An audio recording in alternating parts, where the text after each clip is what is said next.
body to align. You have to allow that.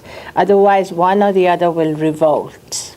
Your body will want to do it, and your mind will go, oh, who says I want to do this? I just want to learn it. I don't want to really practice it. It'll talk you out of it.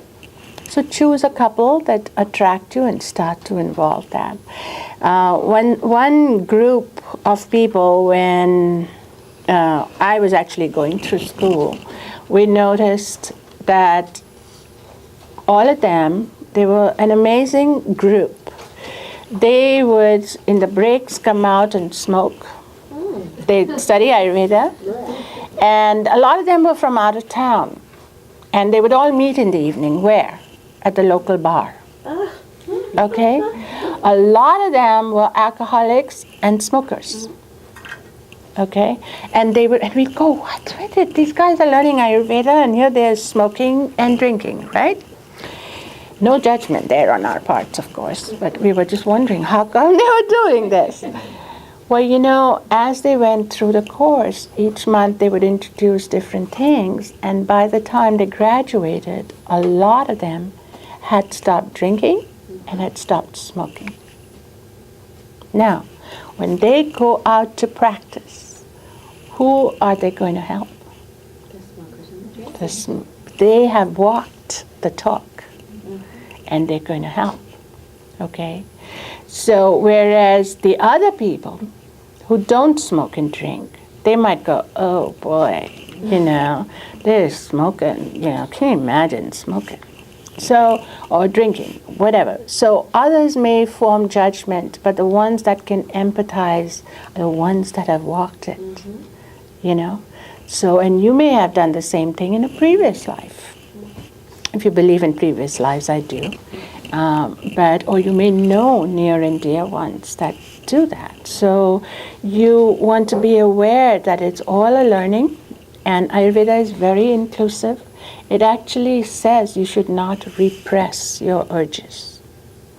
You need to retrain yourself, to retrain how your energy flows, how your desires, how you give. There are some natural urges you never suppress or repress. Other urges that are detrimental, if you have a real yearning or craving, you fulfill it in small degrees. And it's easier to dig a deep groove where you want to divert the river so it can flow there than to just try to repress and dam and stop that river from flowing. You just have to redirect it in the way. And that's where your own forces come into play.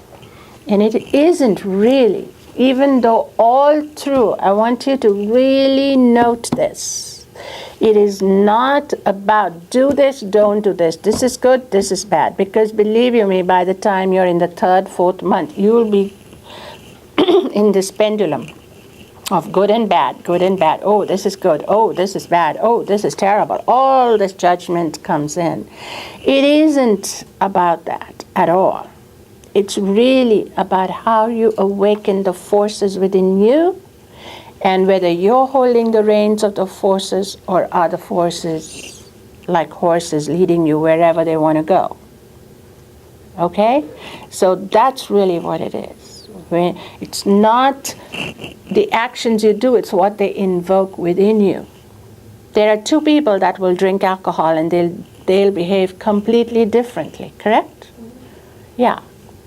Why? There are different forces, and it's our journey, and it's not about what we're doing. It's about what it awakens in us. There are people in India who will, you must have seen in that movie on Ayurveda, who saw it, that movie? Yeah.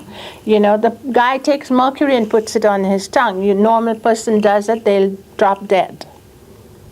Okay? So it's the alchemy. It's how you alchemize your experiences, your knowledge. And you have to alchemize the rules. First you learn the rules, and then you need to alchemically act within them.